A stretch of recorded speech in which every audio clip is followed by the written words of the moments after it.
Muy buenos días, estimados estudiantes. Vamos a iniciar la clase de Historia Universal. Mi nombre es José Bertrán y te voy a acompañar en este mundo del conocimiento de la historia. Bien, conmigo el día de hoy vamos a hacer Historia Universal y un tema muy relevante, muy importante con respecto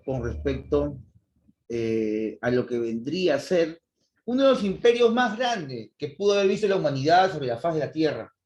Recordemos que cuando hablamos de historia universal, esto es desde un punto de vista europeo, esto es europeizado. Esto es desde el punto de vista occidental, desde el punto de vista europeo, desde el punto de vista del antiguo continente, ¿bien? O del viejo continente. El imperio carolingio. ¿De dónde viene la palabra imperio carolingio? ¿Cómo estás, Mallory? La palabra carolingio hace referencia a un gran militar, a un hombre que salvó a los franceses, por no decir a toda Europa, de una invasión completa de los musulmanes. Para poder hablar del imperio carolingio tenemos que hacer un viaje imaginario al siglo VIII, ¿correcto? Siglo VIII después de Cristo, aproximadamente en el 700 al 750. Cuando todo el mundo sufría, todo el mundo europeo, sufría la invasión de los musulmanes, porque allá por el siglo VIII, en Arabia Saudita, allá en la península arábiga, apareció un señor llamado Mahoma, bien, Mahoma o Mohamed, ¿no? Porque por ahí yo he hablado hace un par de meses con un amigo musulmán, y me dice que el nombre correcto no es Mahoma, sino Mohamed o Mohamed. Y a eso depende la interpretación del lenguaje del idioma. A ver, si nos ubicamos en el globo terrestre, voy a poner un pequeño mapa para que todos nos ubiquemos. Bien.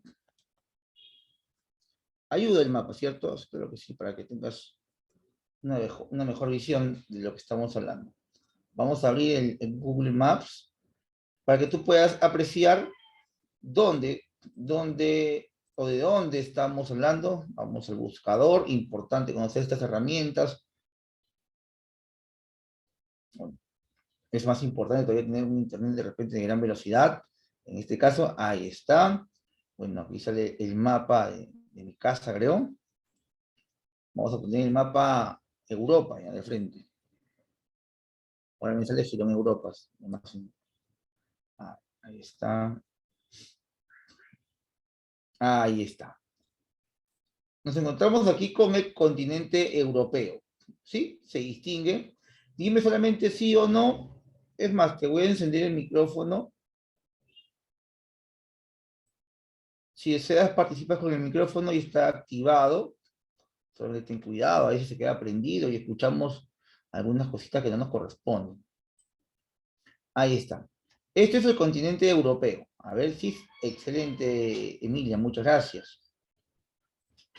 Este es el continente europeo. Ya lo conocemos todos.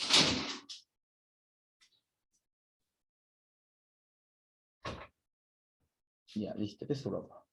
Bien, ahora. Francia está acá. Francia, el país de los francos, ¿bien?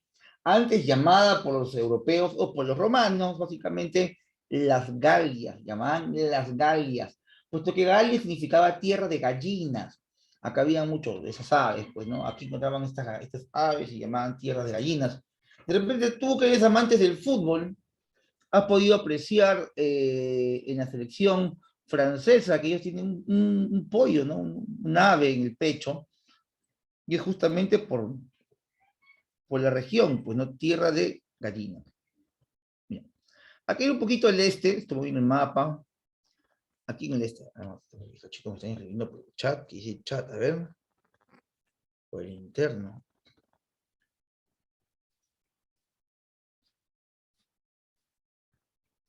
Ah, ahí está, perfecto. Profesor, aquí les mandan, me mandan ahorita el comprobante del pago, compromiso de pago. Bueno, después lo vemos, ¿no? Bien, vamos un poquito más al este. Esta zona ya vendría a ser el continente asiático. Y aquí existe una península llamada la península arábiga. Bien, esa es la península. Arábiga o arábica, no hay problema. Donde los países más conocidos serían pues Arabia Saudita, los Emiratos Árabes, ¿no? Ustedes han escuchado de Dubái, esas zonas donde la gente es solamente millonaria, o de repente te han invitado a ti a hacer un crash. Dicen, vayamos, viajemos hacia Omán, hacia Yemen, Arabia Saudita, hacer un crash, ¿no? Me imagino. ¿Algunos de ustedes los han invitado? Bien, aquí en Arabia Saudita aparece una religión, la religión musulmana, la que obedece a Alá. En el siglo VIII aproximadamente ocurre la explosión al culto a Alá. El dios de acá se llamaba Alá. Y su profeta máximo, así como para los cristianos de Jesucristo, aquí estaba el señor Mahoma, o llamado de Mohamed. Él indicó que Alá le prometía todas las riquezas del mundo, solo tenían que obedecer a Alá mediante el Torá, que era su libro, o Corán, ¿no? Su libro sagrado. Y esta obediencia sería recompensada con riquezas. ¿Qué le decía Alá a Mahoma para que Mahoma nos diga a nosotros? Que tenían que expandir la palabra de Alá, que es la sumisión a la palabra o al Corán. Entonces, la gente decía, bueno, si yo hago caso y me van a dar riquezas, bueno, hago lo que sea con tal de ser millonario. Y es así que el mundo musulmán, el mundo árabe, comienza a expandirse. Llega hasta Irán, al territorio actual de Afganistán, Pakistán, Tayikistán, Kirguistán, Uzbekistán, Turkmenistán, Azerbaiyán, Turquía, Siria, Líbano, Israel, todo se volvió musulmán. Egipto se volvió musulmán, Libia musulmán, Argelia musulmán, Marruecos musulmán. Y aquí estaba el reto de los musulmanes. Cruzar de Marruecos, es decir, desde el África al antiguo continente. Tenían un gran reto, llegar a España y apoderarse de Europa. Y bien, sí lo van a hacer. En la batalla de Guadalete, los musulmanes desde Arabia, África y demás pasarían hacia Europa. En la batalla de Guadalete, por aquí salen, rumbo a España. España fue defendida por el rey visigodo llamado Don Rodrigo, quien no podría contra Tarik. Y desde el año 700, España es ocupada por los musulmanes. Si te das cuenta, nuevamente, hemos visto la expansión del Islam por los dibujos. Voy para arriba. Un segundito. Aquí están. Una vez que España cae en manos de los musulmanes, también lo hace Turquía. Ahora te imaginas, ahora toda esta zona obviamente era zona montañosa. Vemos por aquí que la entrada hacia el continente asiático y africano les pertenecen a los musulmanes. Europa estaría rodeada por los musulmanes. Pero es cuando los musulmanes intentan entrar a Francia, cuando aparece la figura de un mayordomo llamado Carlos Martel. Carlos Martel. Carlos Martel defiende Francia. Detiene a los musulmanes en 7 días. En aquel tiempo gobernaba el rey Thierry IV. Tyrrell le dijo, ayúdame que me matan. Y Carlos Martel detiene el avance de los musulmanes a Francia y así detiene el avance de los musulmanes a toda Europa. Bien, más o menos se resume así la historia de Carlos Martel, quien luego tuvo un hijo llamado Pipino. Pipino decide, en homenaje a su padre Carlos, poner el nombre de su padre Carlos a la dinastía a la cual él iba a liderar. Entonces, de ahí en adelante, la dinastía de los hijos de Pipino el Breve se llamaría la dinastía carolingia, en honor a Carlos Martel. Bien, compartir.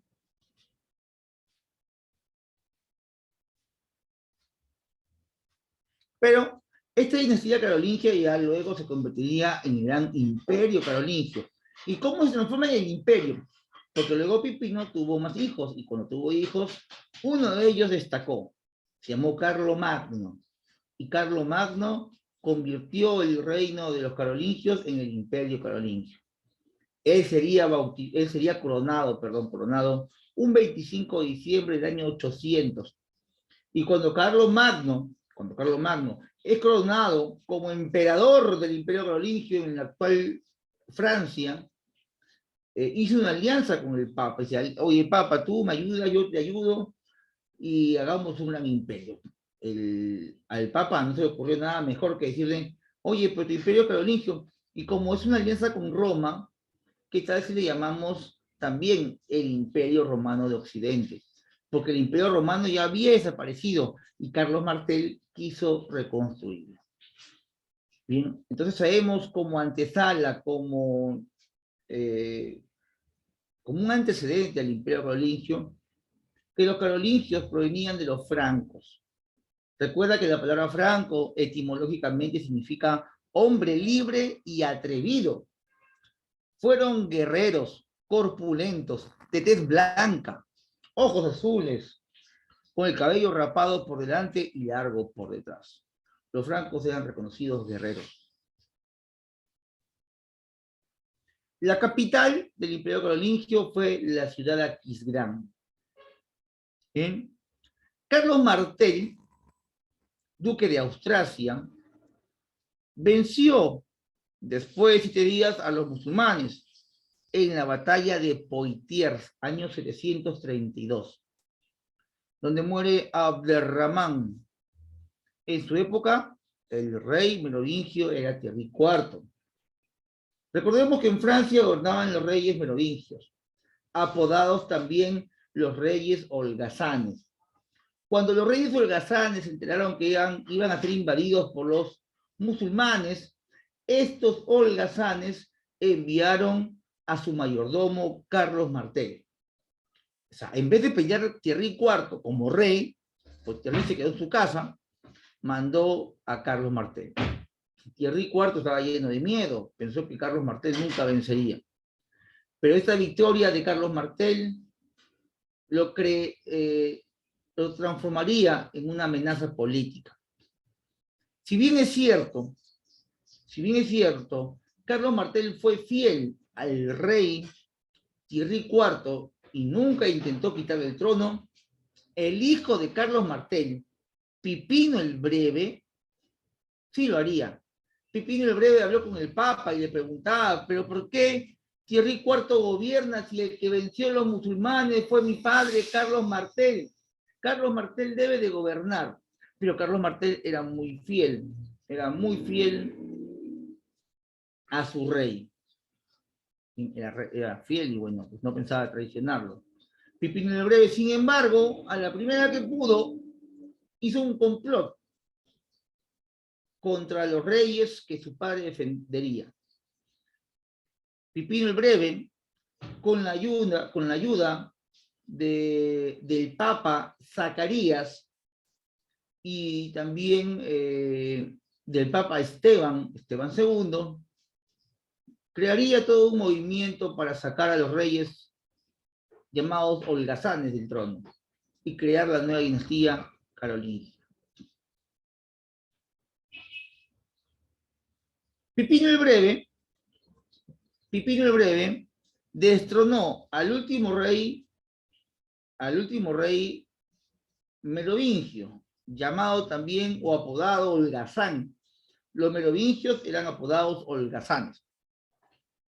Este último rey merovingio se llamó Childerico III. Childerico III es vencido por Pipino el Breve y Pipino decide sacar la dinastía de los merovingios y poner en el poder a su propia dinastía, que es la dinastía carolingia, en honor a su padre Carlos Martel. Este gobierno de Pipino sería reconocido por el Papa Zacarías en el año 751. Al año siguiente, Pipino el Breve, convocó una asamblea de nobles en la ciudad de Soissons, Francia, haciendo proclamarse rey de los francos. Posteriormente, es consagrado solemnemente en el pacto de Jersey por el Papa Esteban II. Entonces tenemos aquí la figura de dos papas, ¿eh? El Papa Zacarías y el Papa Esteban. Vamos a ponerlo aquí. Papa Zacarías y el Papa Esteban.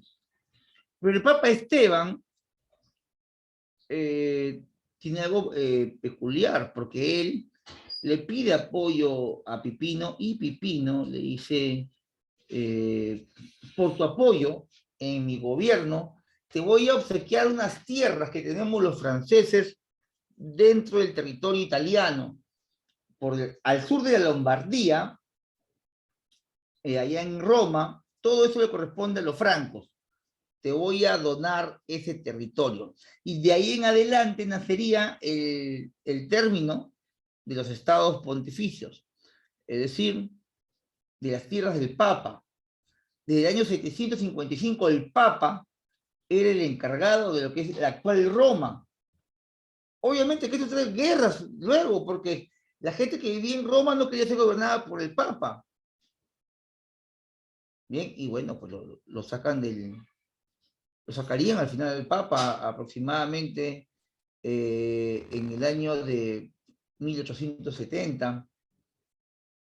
El Papa es sacado de Roma como gobernante y lo envían a una pequeña ciudad llamada el Vaticano. Y de ahí en adelante el Vaticano sería llamado como la Santa Sede o los Estados Pontificios del Vaticano. No sé si ustedes han escuchado alguna vez que el Papa vive en el Vaticano.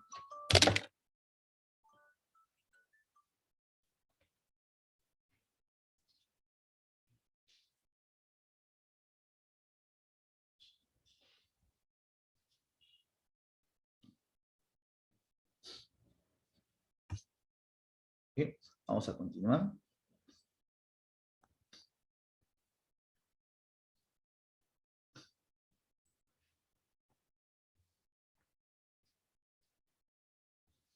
En el año 768, Pipino dividió su reino entre sus hijos, Carlos y Carlomán.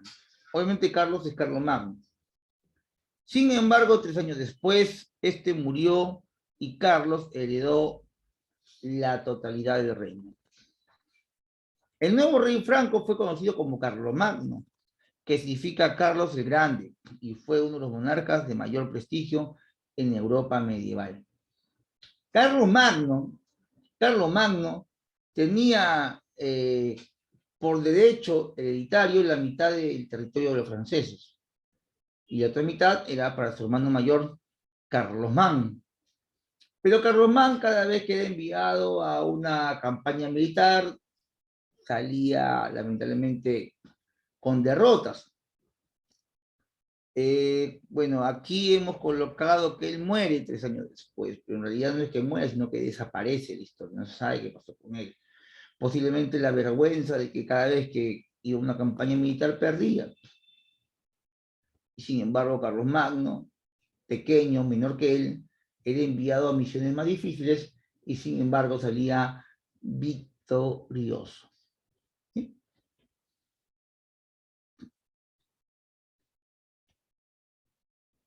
Cuando Carlomagno logra el trono, llega al gobierno,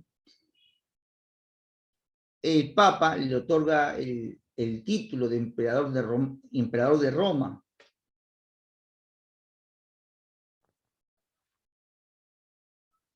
Al llegar al trono, Carlomagno se propuso restaurar la unidad política del Imperio Romano y consolidar el cristianismo en Europa medieval. Para lograrlo sometió a los sajones, ellos vivían al norte de Francia, que habitaban en el norte de, Francia y de Alemania, hasta convertirlos al cristianismo. Al mismo tiempo, y luego de muchas batallas, exterminó a los ávaros, pueblo de origen mongol que amenazaba la zona de Baviera, Alemania. Paralelamente, por el sur, Carlomagno se apoderó del reino de los lombardos de Italia, pues estos fastidiaban, hostilizaban al Papa y llegó a cruzar los Pirineos, penetrando con poco éxito en España musulmana.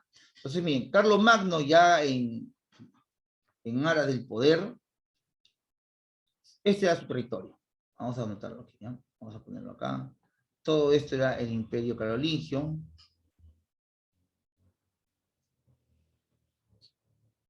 Si te das cuenta, tiene gran parte de Italia, el norte de Italia, le pertenece al Imperio Carolingio. Y aquí hay algo resaltado, algo diferente, que serían las marcas. Hay una marca hispánica, la marca bretona, la marca soraba, la germánica, la oriental, entre otros. Y había una marca más que no se señala aquí, pero es la marca lombarda. ¿Y qué es una marca? La marca es un distrito o una provincia limítrofe, donde hay problemas militares. La marca establece el límite con un territorio. En el caso de la frontera entre Francia y España, se llamó marca hispánica. Era la frontera entre los católicos y los musulmanes que vivían y practicaban el Islam aquí en España. En esta marca hubieron muchas batallas para defender las fronteras. Aquí se recuerda mucho la figura del sobrino de Carlomagno. El sobrino de Carlomagno, Rolando o Roldán, es recordado por su muerte aquí en esta marca al intentar vencer a los musulmanes. ¿Han escuchado el cantar de Rolando o de Roldán? Bien, ese cantar de Roldán o de Rolando fue escrito en el periodo de Carlomagno cuando su sobrino intentó entrar a España. Muchos dicen que fue a defender a los cristianos de España, pero en realidad poco o nada defendió.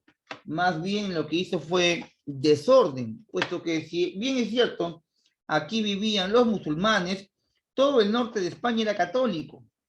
Y cuando los franceses ingresan para atacar a los musulmanes, no hicieron ninguna distinción entre musulmanes y cristianos, atacando a todos. Es más, se sabe que Roldán sería asesinado por los mismos cristianos de España y no por los musulmanes. ¿Bien? Vamos a avanzar. Hasta ahí, estudiantes, está claro, ¿no? ¿Alguna duda, alguna pregunta de repente? Profe, no entendí esto. Todo claro, ¿no? Es como un pequeño cuentecito, ¿no? Ya para que estos datos o los nombres como Carlomagno, Pipino, Thierry y demás, bueno, para que quede claro, tienes que repasar, leer. Si no lees, si no repasas, simplemente lo vas a entender, pero no lo vas a recordar. ¿Bien? Básico, ¿eh? A ver, acá te leo un poco de... A ver. En esta región ocupó un pequeño territorio al norte, en el que estableció una provincia fronteriza llamada la Marca Hispánica. Aquí está la Marca Hispánica, no te olvides, frontera natural entre Francia y España. Aquí hay una cadena montañosa llamada los Pirineos, y es la frontera natural entre ambos países. Luego la conquistaría. Carlomagno creó un amplio imperio que se extendió desde el Atlántico al río Elba y desde el mar Báltico a España e Italia. Entonces, el Papa León III lo coronó emperador en la Navidad del año 800, y de esta manera nace el Imperio Carolingio y Carlomagno se convirtió en el brazo armado de la Iglesia Católica, Apostólica y Romana. A lo largo de la historia hemos escuchado, chicos, del brazo armado de Dios. En este caso, en el Imperio Carolingio, el brazo armado de la Iglesia es Carlomagno. Ya en la Edad Moderna tenemos también a otro señor conocido como la mano armada de Dios. Representa a los jesuitas. ¿Han escuchado alguna vez a la mano armada de Dios? ¿Quién representa la mano armada de Dios? Tiene nombre de universidad. A ver, ¿quién me lo dice por el chat?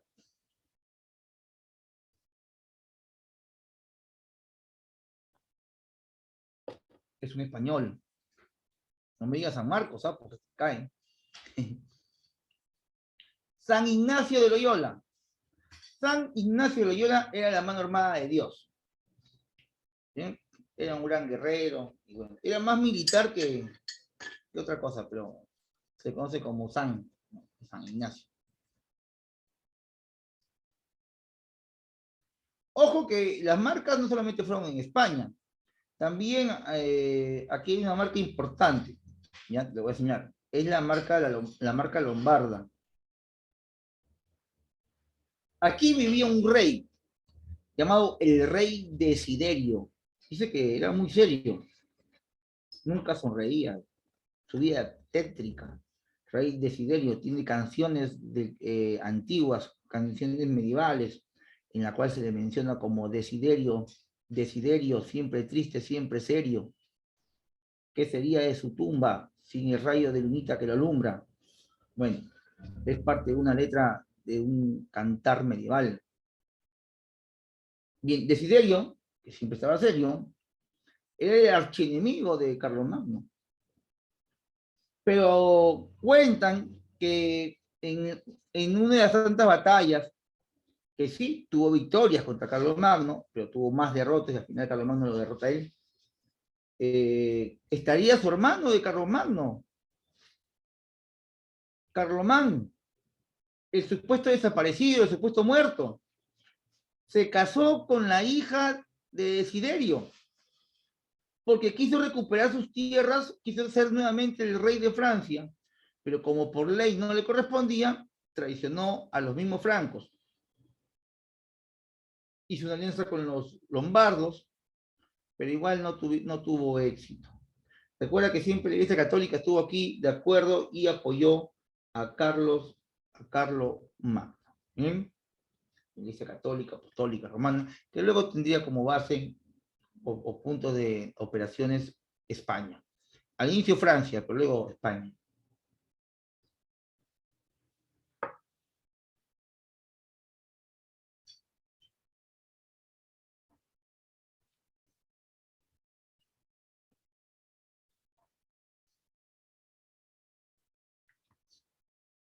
Otros elementos de la dominación política de Carlomagno fue la cultura. Eso es básico, chicos. O sea, tú quieres ser un emperador, un presidente, un futuro alcalde. Mira que Lima no tiene alcalde. De repente te liga, de repente quieres, de repente, a ver, un segundito.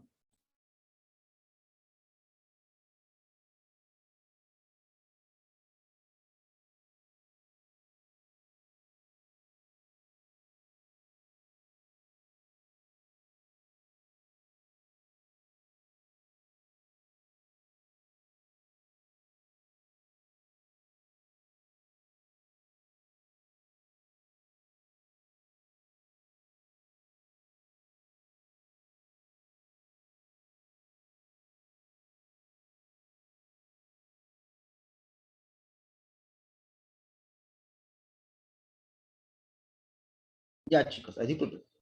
A ver, esto es básico, ya jóvenes. Si tú quieres incursionar en la política, te has enterado que Lima no tiene alcalde, quieres gobernar, o dentro de poco lo van a vacar al Castillo y tú vas a entrar por él. Tienes que saber que lo primero que tienes que dominar tú es al pueblo.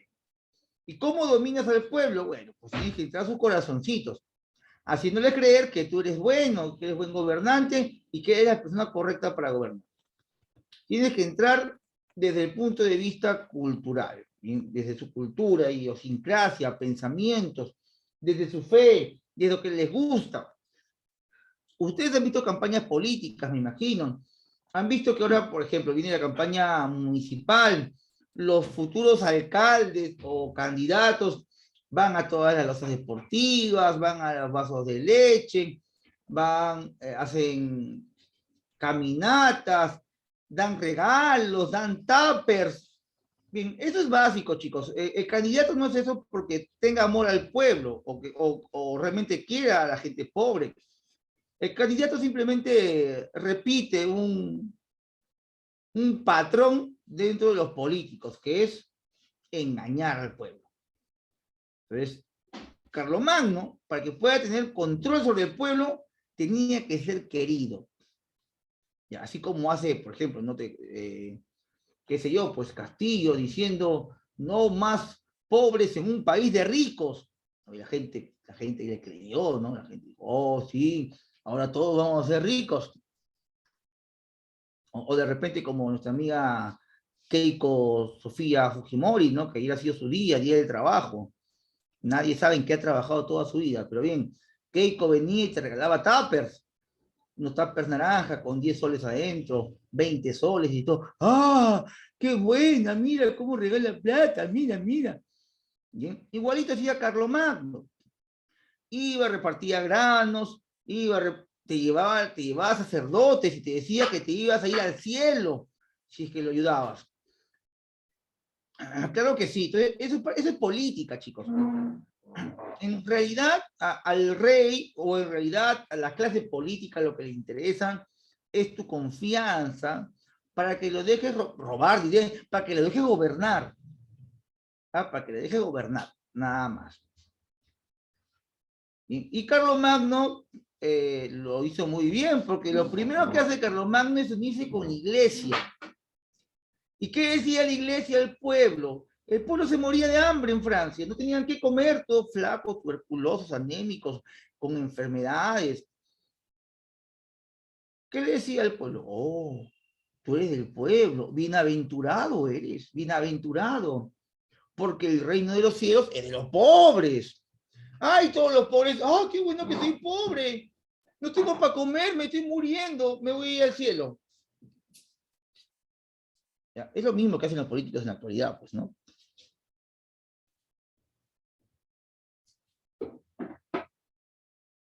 Claro, pues después salen las verdaderas intenciones. A ver, Carlomagno, para aplicar la dominación, es que eso es así, eso ha sido desde siempre, desde el tiempo de los romanos, Mesopotamia, Egipto, hasta el día de hoy, y aún existe gente y hay personas que defienden a los políticos. Ay, sí, ¿qué hubiera pasado? Hubiera ganado Keiko, sí, ahorita el Perú sería Alemania, el Perú sería Canadá. No, pues todos son iguales, toda la clase política es igual, acá la historia te lo demuestra, aquí no hay ningún salvador, ni un mesías. Claro, es un terrible error. O sea, claro que sí, así es Naomi, así es Keren. No hay que creer en los políticos, ¿no? A menos que tú más adelante postules a la carrera de ciencias políticas. Ahí te van a hacer leer a Maquiavelo y te va a salir la decepción que vas a tener de la política. La política es así, engañosa, te pone trampas. ¿Eh? A ver, quise aquí, a ver. Carlomagno fue las personas que para ejercer la dominación entró por el lado cultural. Pero si hablamos de cultura, estudiantes, A ver, quiero que me digan, no sé si de repente prendes tu micro o por el chat. Sí es, Ricardo, un genio. Eh, ¿Qué es cultura? Si hablamos de Carlomagno y que entra por la cultura, dime tú, ¿qué es cultura?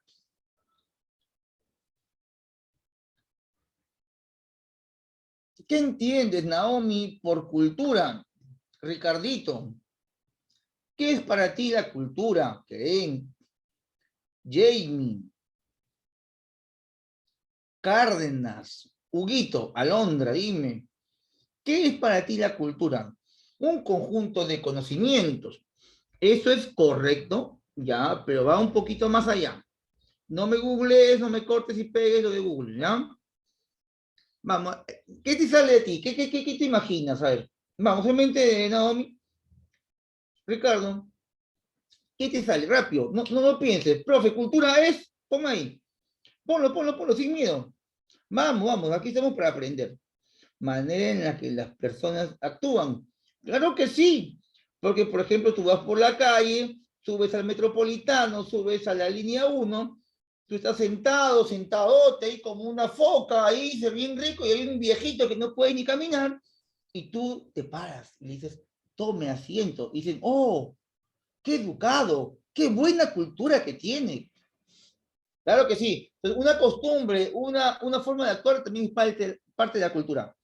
Es una enseñanza que sigue de la antigüedad. Claro que sí, porque la cultura que uno tiene se transmite de padre a hijo. Por ejemplo, a mí me enseñó mi papá a dar el asiento a los mayores y a las mujeres también, ¿no? A las damas, a las señoritas. Yo soy un hombre fuerte, puedo estar parado, no macho ahí, pero una dama no, tiene que sentarse.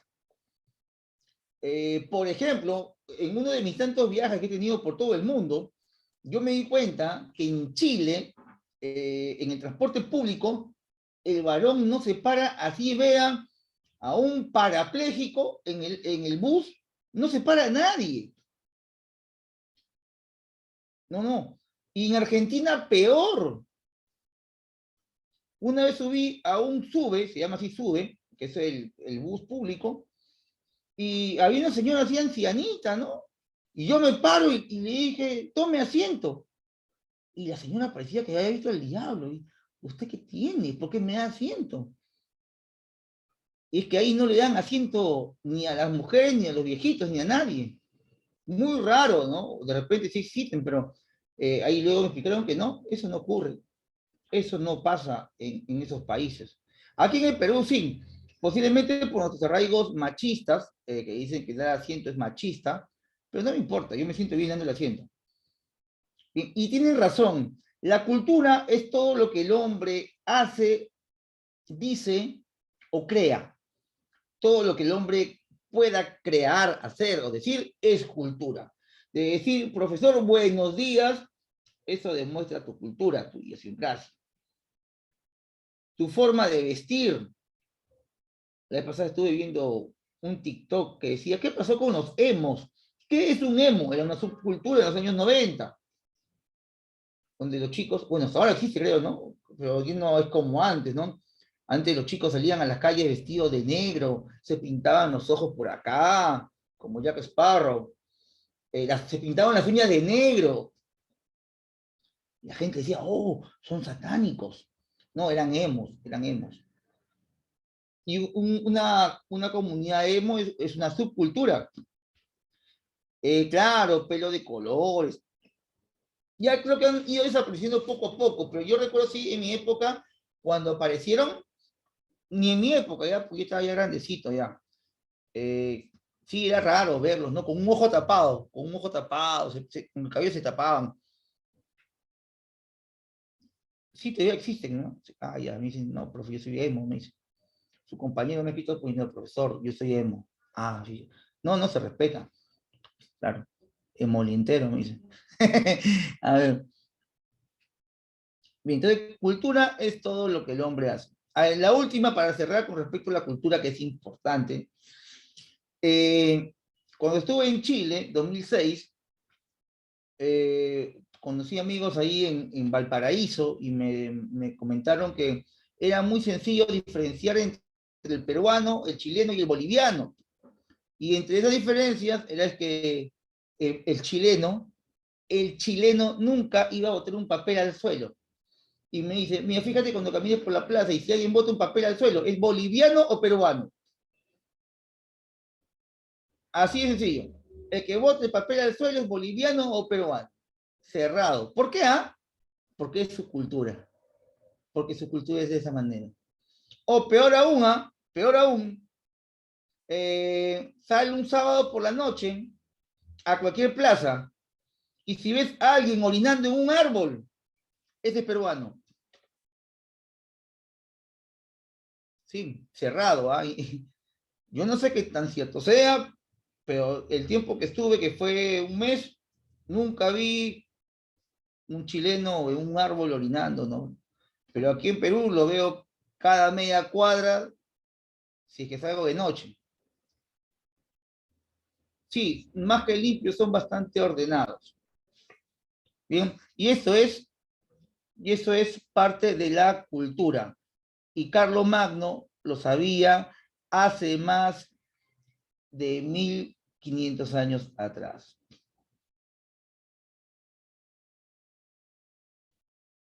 Y aún se mantiene. La cultura es básica. Tú quieres dominar o gobernar un pueblo, tienes que conocer su cultura.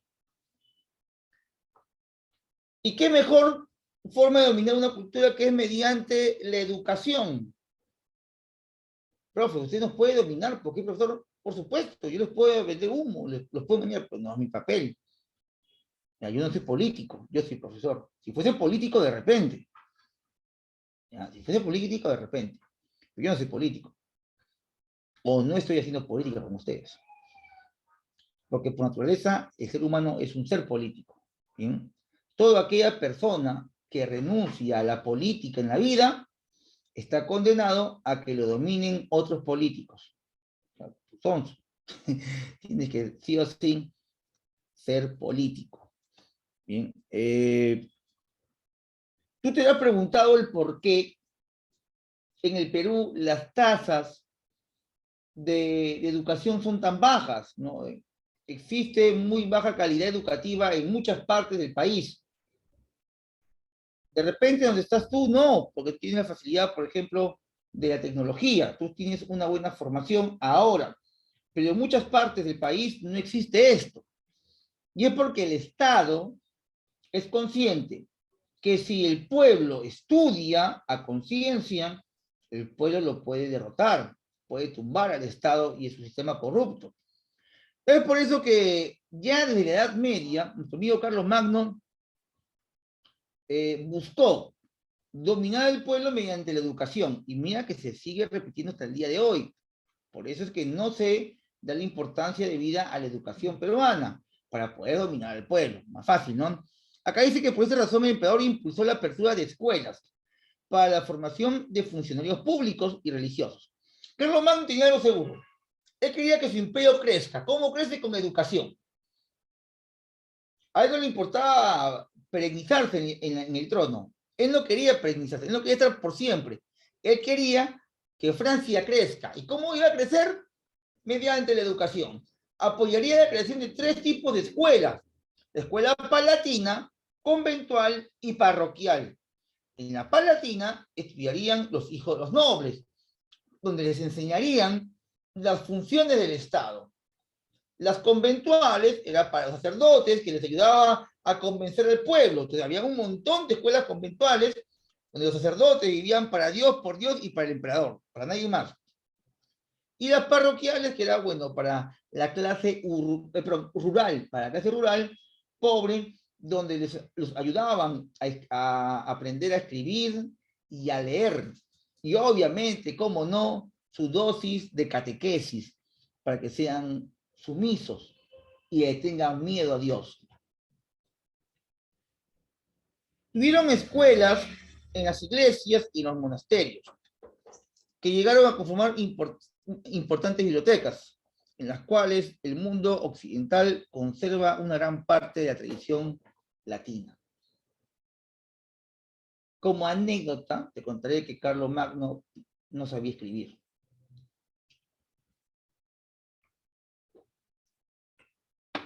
Carlomagno no sabía escribir, obviamente tampoco leer, pero él apoyó la educación.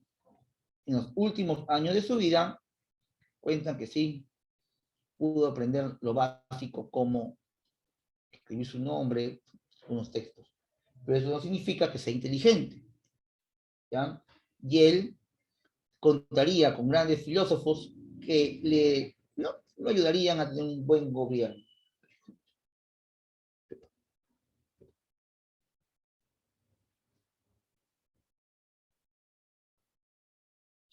Continuamos entonces.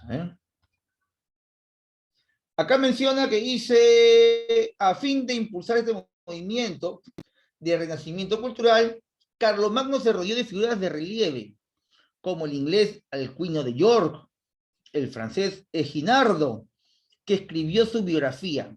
No olvides, Eginardo, ¿eh? Biografía de Carlomagno.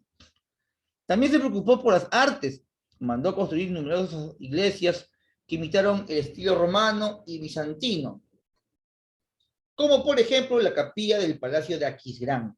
No te olvides, Aquisgrán es la capital del Imperio Carolingio. El denominado Renacimiento Carolingio produjo una serie de obras que forjaron el fundamento cultural de la Edad Media. Sin embargo, a pesar de su importancia, este renacimiento solo afectó a un número muy limitado de personas, a los nobles y al clero. No. Hubo beneficios educativos, sí, pero bueno, acá no había internet, pues no había internet, no había carreteras, un poquito complicado poder educar a toda Francia rápido. Voy a compartir un segundito esto, déjame compartir. Un segundo, chicos.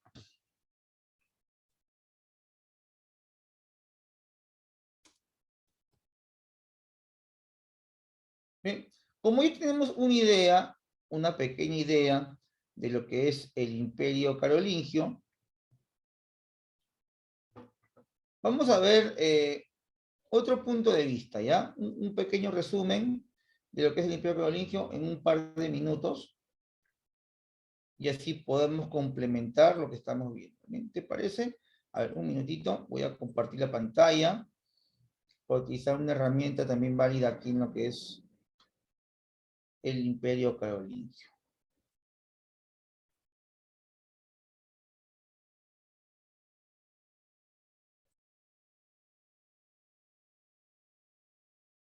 Me avisas, por favor, ni bien comienza el video, me dices, profesor, si se ve, si se escucha, ¿ya? Si no, para cortar. Vale.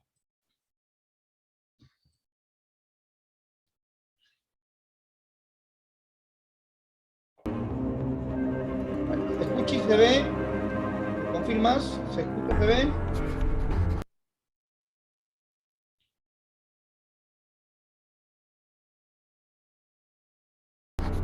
Sí.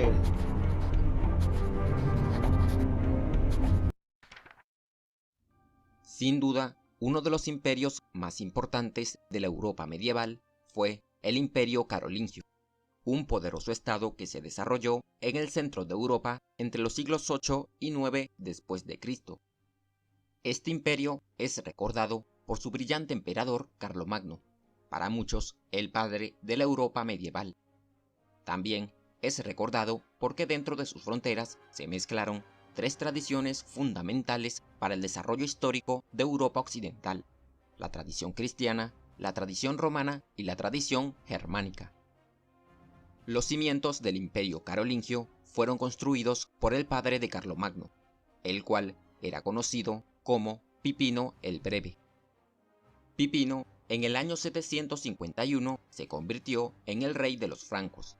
Recordemos que el reino franco era un reino de origen germánico que se había establecido en Europa occidental luego de la caída del Imperio romano y que se extendía por los actuales territorios de países como Francia, Bélgica, Suiza y una parte de Alemania. Pipino, para dominar este reino, hizo un lado a la debilitada dinastía merovingia, quienes hasta ese momento habían gobernado el territorio franco. Luego se ganó el apoyo de la Iglesia Católica Romana y gracias a eso fue coronado como el rey de todos los francos. Y de esta manera la dinastía carolingia se hizo con el control del reino. Unos años después, el rey Pipino murió, así que El trono quedó en las manos de su hijo Carlomagno. Carlomagno era un hombre con una fuerte determinación, tenía grandes habilidades como guerrero, pero también fue un sabio defensor del aprendizaje. Su gran objetivo era convertir al reino franco en un majestuoso imperio. Para conseguir su objetivo, el nuevo rey emprendió muchas campañas militares en distintas partes de Europa. Primero, Carlomagno dirigió a su ejército al norte de Italia. Allí derrotó a los lombardos y tomó el control de su reino. Carlomagno hizo que su hijo se convirtiera en el rey de este nuevo territorio, pero en el fondo él sería su verdadero gobernante. Tiempo después, las fuerzas de Carlomagno avanzaron hacia el norte de España. No obstante, allí sus ejércitos se encontraron con la firme resistencia de los vascos. Ellos le propinaron una contundente derrota a los ejércitos francos, así que estos no tuvieron más opción que retroceder. Sin embargo, dicha derrota no detuvo las ambiciones de Carlomagno. Pronto, el rey franco movilizó sus fuerzas hacia el este, iniciando una nueva campaña militar. Esta vez, los francos sometieron a los sajones y a los bávaros, y se apoderaron de sus tierras. Seguidamente se enfrentaron a otros pueblos como los eslavos del sur y los ávaros, propinándoles severas derrotas. Gracias a todo esto, Carlomagno logró expandir el tamaño de su reino. Ahora, los dominios carolingios se extendían por la mayor parte del occidente y del centro de Europa. Luego de conquistar nuevos territorios, el rey buscó la manera de fortalecer su posición, para así gobernar de forma efectiva su vasto imperio. Pero, para lograrlo, tenía que lidiar con los condes, un grupo de nobles que habían acumulado mucho poder durante la época en la que los francos eran gobernados por la dinastía merovingia. Carlomagno limitó el poder de estos condes al exigirles que sirvieran fuera de las tierras de sus propias familias, e impedirles que permanecieran en un condado de por vida. Además, hizo que varios funcionarios supervisaran las actividades de los condes. De esta manera se aseguraba de que estos ejecutaran sus decisiones. También Carlomagno se dio cuenta de que la Iglesia Católica podía ser de gran ayuda para fortalecer su gobierno. Así que creó nuevos obispados y restauró las estructuras de la Iglesia que estaban deterioradas. Además, se aseguró de que los miembros de esta institución religiosa ejecutaran sus órdenes. Justamente la buena relación que existía entre el rey y la Iglesia permitió que en el año 800 el rey fuera coronado como emperador de los romanos por el Papa León III. Gracias a esto, Carlomagno se convirtió en uno de los hombres más poderosos de su época, pues esta coronación lo colocaba al mismo nivel del emperador bizantino. Por otro lado, el emperador Carlomagno tenía una gran curiosidad intelectual, por eso fue un gran promotor del aprendizaje y la cultura. En los monasterios del Imperio Carolingio, los monjes copiaban los escritos de los inicios del cristianismo y de los autores clásicos latinos, con la intención de preservar estos importantes documentos. Hoy en día aún sobreviven alrededor de 8.000 manuscritos que fueron elaborados en esta época. De hecho, el 90% de los antiguos trabajos romanos que tenemos actualmente han perdurado por haber sido copiados por los monjes carolingios. En el año 814, el emperador Carlomagno murió. Luego de su muerte, el imperio sufrirá muchísimos problemas, que a la larga provocarán su desintegración. Tras la muerte del emperador, su hijo, Luis el Piadoso, heredó el trono. Aunque Luis era un hombre decente, no fue capaz de construir un gobierno fuerte. Al contrario, durante su gobierno, el imperio se debilitó. Esta época estuvo caracterizada por el fortalecimiento de la aristocracia franca, por los constantes enfrentamientos entre los hijos del emperador Luis y por los ataques de los pueblos musulmanes y vikingos. Por todo esto, una vez que el emperador Luis murió, sus hijos firmaron el Tratado de Verdún, un acuerdo que dividía el imperio carolingio en 3 grandes territorios. Y así llegaba el final de este poderoso imperio. Las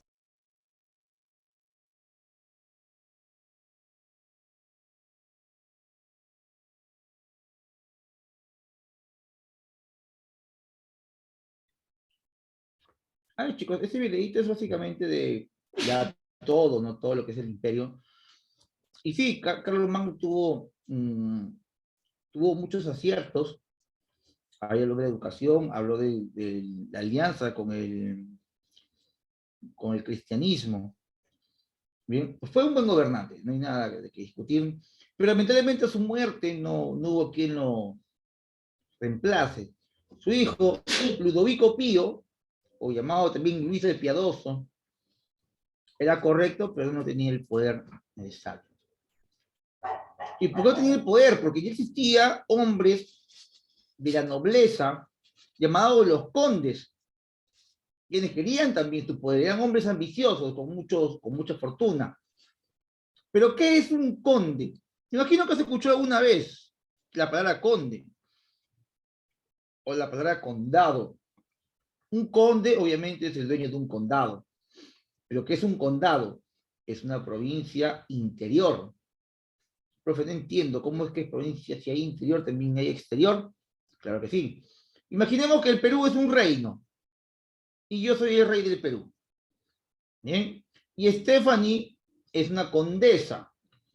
Para que Stephanie sea una condesa, tiene que tener a cargo una provincia. Yo le voy a dar una provincia interior, como por ejemplo Junín. Junín está al interior del país. Entonces, para que Stephanie sea condesa, tengo que darle territorios en Junín. Ítalo Jesús, dice, pasó, yo también quiero ser conde. No hay problema, Ítalo. Provincia interior, te digo, Huancavelica, la tierra de Mercurio, la tierra del verdadero amor. Bueno, sí, sin Huancavelica. Listo. Viene Katia Cruz, y me dice, profe, yo no quiero ser condesa, yo quiero ser una marquesa. Profe, ¿qué diferencia entre marquesa, marqués y un conde? Es que la marquesa, en este caso, como es una dama, o si fuese un varón, como Luis, ya no le doy una provincia interior, sino una provincia exterior. ¿Cómo es una provincia exterior? Lo que te expliqué, la marca hispánica, la marca lombarda. Una provincia exterior es una provincia fronteriza. Si nos vamos al Perú, te diría, Katia, te voy a entregar la marca de Tacna, porque Tacna es una provincia que tiene frontera ¿con qué país? A ver, leo el chat. Tacna tiene frontera ¿con qué país? Ahí está, muy bien, al toque, nomás Cristian, Juan. Muy bien, Alondra, muy bien, Hugo, con Chile, pues con Chi. Le. Muy bien, Adriana, Hugo, Alondra, Cristian, siempre atentos. Los demás, chicos, sé que es lunes, pero ya pues hay que participar. Yo sé que estás aún cansado por el agasajo que le has hecho tú a tus familiares por el día del trabajo. Pero igual, seguimos. Pues ya sabemos que es una marca, que es una provincia fronteriza, y un condado que es una provincia interior.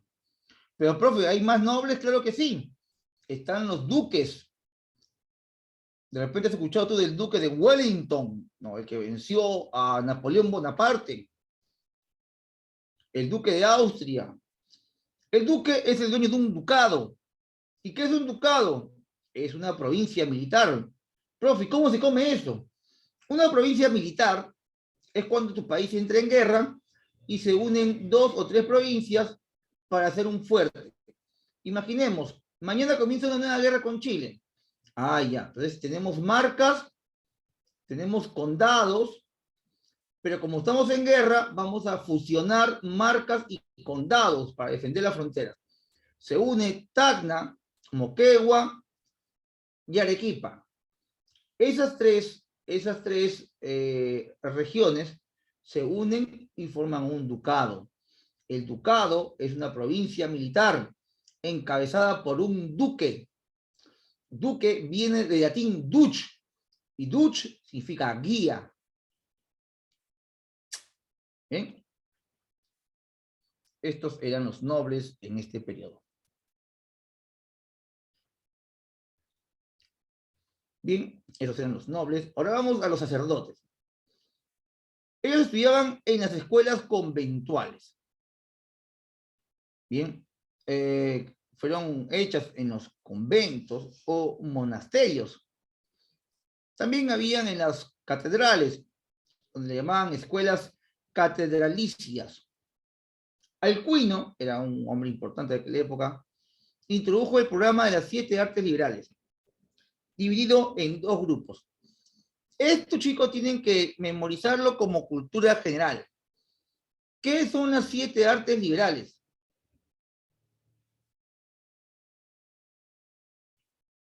Tienes 7 artes que se dividen en 2 grupos, un grupo de 3 y un grupo de 4. El trivium y el quadrivium.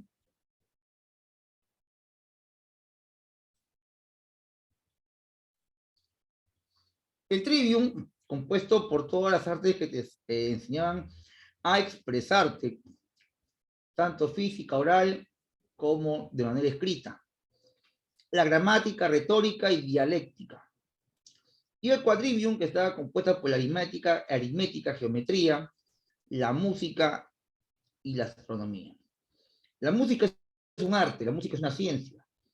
No creas que la música solamente, bueno, en la actualidad la música se ha evolucionado, o no sé si ha involucionado, ¿no? Porque, bueno, ahora la gente paga mucho por ir a escuchar a unos señores que cantan poco o nada, ¿no? Ahora ya creo que hay un tal Bad Bunny, una tal Karol G, que cantan cosas raras, ¿no? Pero en esta época no había esa música estridente. En el periodo de Carlomagno, siglo VIII, había una música llamada la música lírica, que conocemos como música lírica, era una música muy diferente de la actual. Si quieres escuchar un poco esa música, bueno, es de vez en cuando, de repente los días domingos, se puede escuchar en la misa de la catedral, puesto que aún se utiliza en las misas, pero en lugares muy escasos, ¿no? Porque incluso en las parroquias de los barrios, iglesias de los barrios, no ponen esta música medieval, pero sí en los antiguos conventos o catedrales. La aritmética y la geometría, importante para la arquitectura. La astronomía hasta el día de hoy sigue siendo una ciencia muy importante, pero que, bueno, pues, en países como el nuestro no es valorado o no se le da la importancia que debe. Si quieres saber más de astronomía, astrología, viajas al espacio y tienes que ir a otro país. Acá en Perú, no, muy poco. Bien. Y el trivium, que es gramática, retórica y dialéctica, que es cómo escribir, cómo hablar, cómo expresarte. Todo eso para los sacerdotes, no era para el pueblo.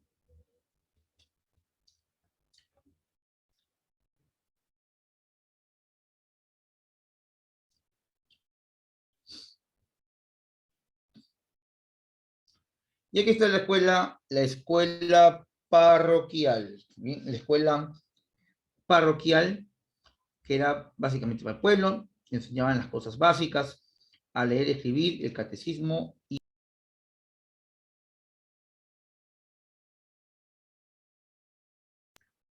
Bien, son los principales aportes de Carlomagno.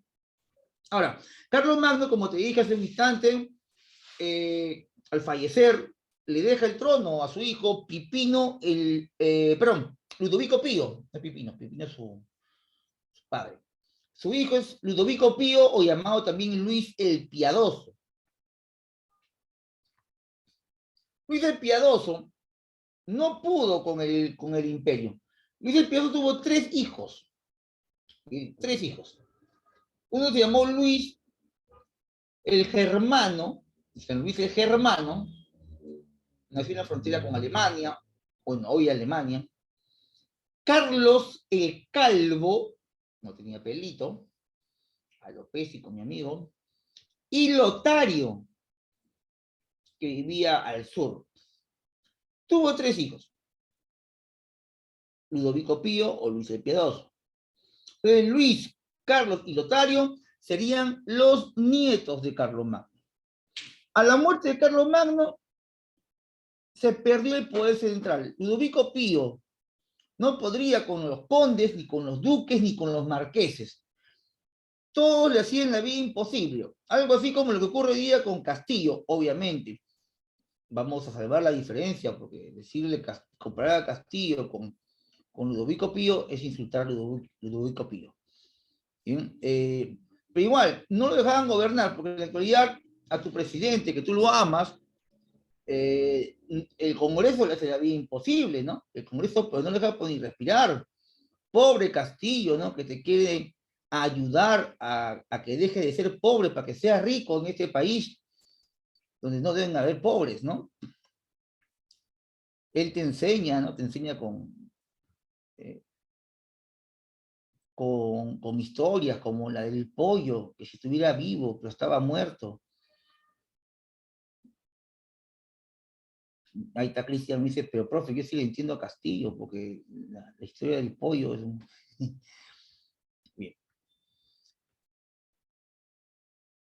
Aparte que los condes, los duques y marqueses no dejaban gobernar a Ludovico Pío se enfrenta a unas invasiones fortuitas, saqueos que venían todos los días, pero eran saqueos que entraban y salían de su territorio. Y me refiero a los vikingos. Los vikingos azotaban todo el norte de Francia. Ahí está acá el rey Rolón o Rolo de los daneses, quienes entraban, robaban, saqueaban y se iban. ¿Te imaginas un país que lo saquean en sus costas? Encima que fastidiaban los gobernantes. Era ingobernable Francia, a la muerte de Carlomagno. Pero es que hace Ludovico. Encima sus 3 hijos se pelean entre ellos, porque los 3 querían gobernar. Entonces, para que no fastidien, se firma el Tratado de Verdún. El Tratado de Verdún es la división del Imperio Carolingio en 3. A Carlos el Calvo le dan el medio de Francia, frontera con España. Luis de Germano decide irse más al este, hacia lo que es Prusia o Alemania. Y Lotario se va al sur, frontera con Italia. Entre Luis y Carlos hablan por debajo de la mesa y deciden decirle a Lotario, oye, tú eres el más rarito de los hermanos, el menos capaz, y es mejor que no des tu territorio. Lotario, no molestes. Lotario se pone bravo, dice, oye, pe, yo también tengo derecho, pe. Y entre Luis y Carlos le hacen la guerra a Lotario y lo vencen, y luego de vencerlo se quedan con el territorio de Lotario, llamada la Lombardía. Lo hacen firmar el Tratado de Mersenne y se quedan con el territorio de Lotario. Quedando Luis y Carlos, no te olvides que todo esto en el contexto del Tratado de Verdún, que es el fin del imperio. Carlos quiso continuar como rey de los carolingios, pero Luis, él quería continuar con el imperio, no con el reino, sino con el imperio. Y Luis hace un trato con el Papa. Dice, oye, Papa, yo te ayudo de manera militar ante cualquier problema, pero necesito que tú me des el título de emperador, porque el emperador es el que gobierna en nombre de Dios, y solamente ese título lo puede dar el Papa. Entonces, el Papa hace un pacto con Luis de Germano, y lo que es Germania o Alemania, quería, o no, creó, en todo caso creó, el sacro porque es un imperio bendito por el Papa, el Sacro Imperio, como tiene una alianza con el Papa, se llama Sacro Imperio Romano, y como es Luis Germano, Sacro Imperio Romano Germano, ¿bien? O el llamado SIRG, S-I-R-G, SIRG, y se crea el primer imperio germano o alemán, lo que más adelante se conoce como el primer Reich. No te olvides que el primer Reich se da en este periodo, luego viene el segundo Reich con Guillermo II, y el tercer imperio alemán es el Tercer Reich con Adolfo Hitler.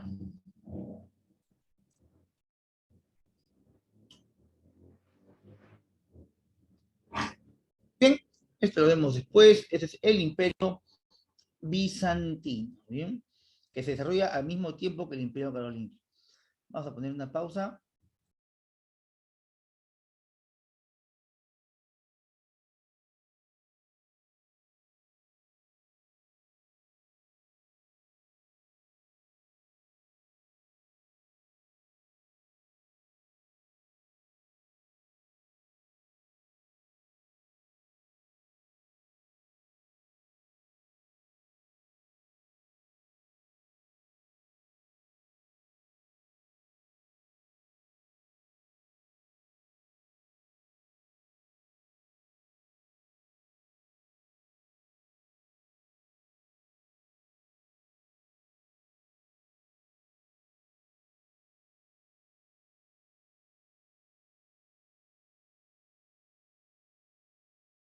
Gracias por avisar. Estaba usando la técnica de la telepatía con ustedes. Gracias, Amy. Gracias, Katia. Gracias. Pregunta 1. ¿Qué dice la pregunta número 1? ¿Qué marcarías tú? Fueron fuera de la frontera del Imperio Romano, estuvieron asentados pueblos conocidos como los bárbaros, que eran considerados inferiores culturalmente por los romanos. En muchas ocasiones los bárbaros intentaron infructuosamente invadir el imperio, hasta que recién entre el siglo IV y comienzo del V lograron este hecho. Este hecho se debió principalmente a, ¿qué marcarías?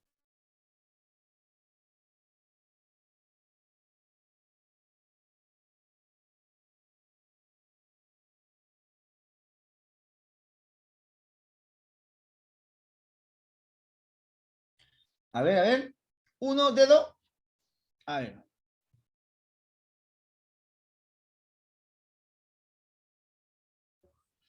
A ver, ¿qué dice? Siglo IV, siglo V.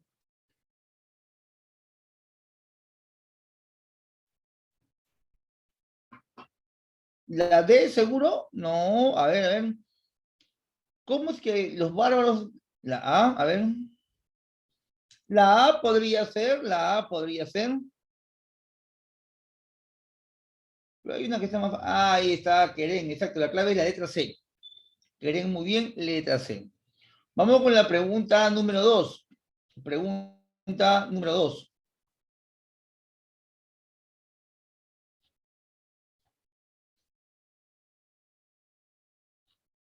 En el año 410, ante el incumplimiento de la alianza establecida con los romanos, el rey visigodo Alarico saqueó la ciudad de Roma y llegó hasta España.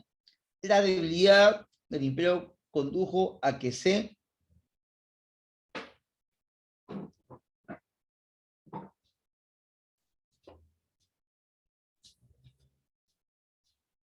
Vamos, la pregunta 2, ¿cómo marcarías?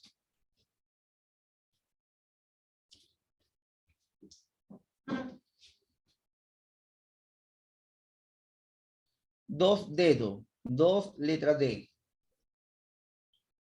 Dos letras D. Vamos, no está difícil, chicos. No está difícil. 3. En la provincia romana de Hispania, rica en hierro y otros minerales, estratégico para el imperio en el siglo V, vio la llegada de Ataulfo, sobrino de Alarico y sus huestes bárbaros. De esta forma se dio inicio a la letra B. Nuevamente, letra B de bebé. 3, letra bebecita. 4. Indique la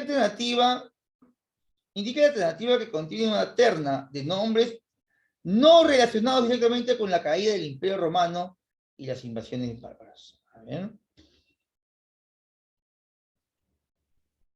A ver, la que no corresponde, dice, ¿no? Ostrogodos, sí, Alarico, bueno, sí, Federico también, Suevos Germanos también. ¿Ve? Ahí está, fácil. 3, 4 letras D. 5. Sí hubo, muy bien. 5.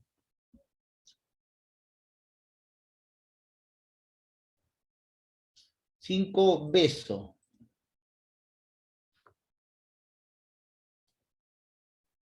5 besos. Vamos con la pregunta 6. El reino visigodo de Toledo. Los visigodos establecieron su capital en Toledo y colocaron guarniciones militares en todo el país. Durante los reinos de Leovigildo y de su hijo Recaredo, el reino visigodo alcanzó gran prosperidad. Recaredo impulsó la unidad religiosa del reino al convertirse él mismo y los nobles godos al cristianismo. El último monarca visigodo, Rodrigo, fue derrotado por los musulmanes en la batalla de Guadalete. Uno de los mayores aportes de los visigodos a la civilización fue el Liber Ludicorum, una recopilación de leyes en la que fusionaron el derecho visigodo y romano. De acuerdo al texto, se infiere que los visigodos, vamos, de frente, letra A. 6, letra A.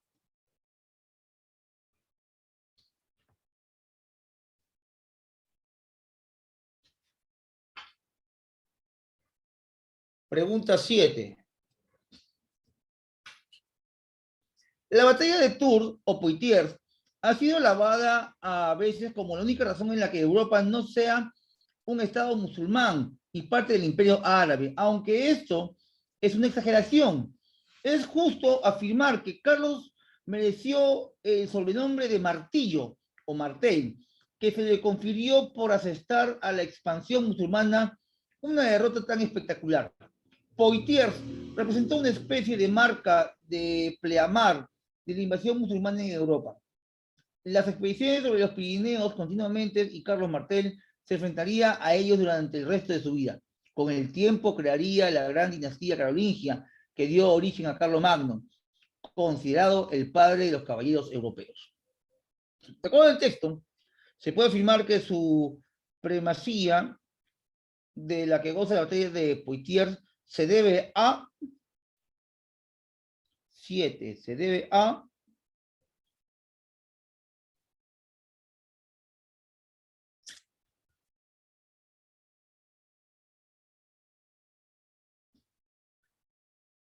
letra B, 7, letra B. Muy bien. Ahí están, chicos, hasta que me mandan por interno. Le da falta, se vergüenza, me mandan. Una consecuencia del proceso de expansión realizado por Carlos Magno fue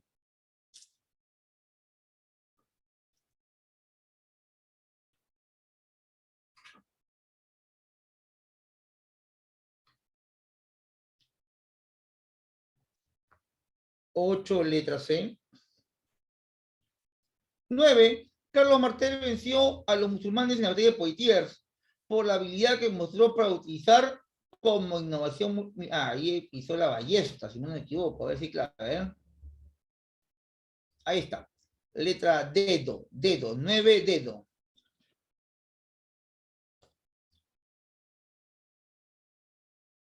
Durante el reino de Carlos Magno se puede afirmar que C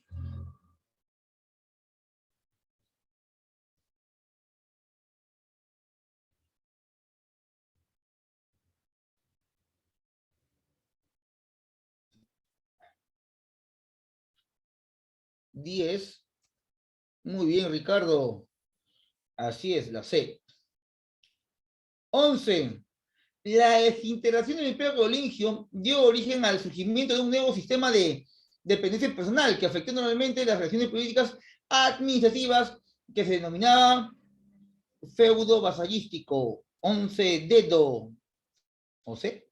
No, dedo, 11 dedo. 11 de dedo. 12. A ver, inclusión pública, eso es.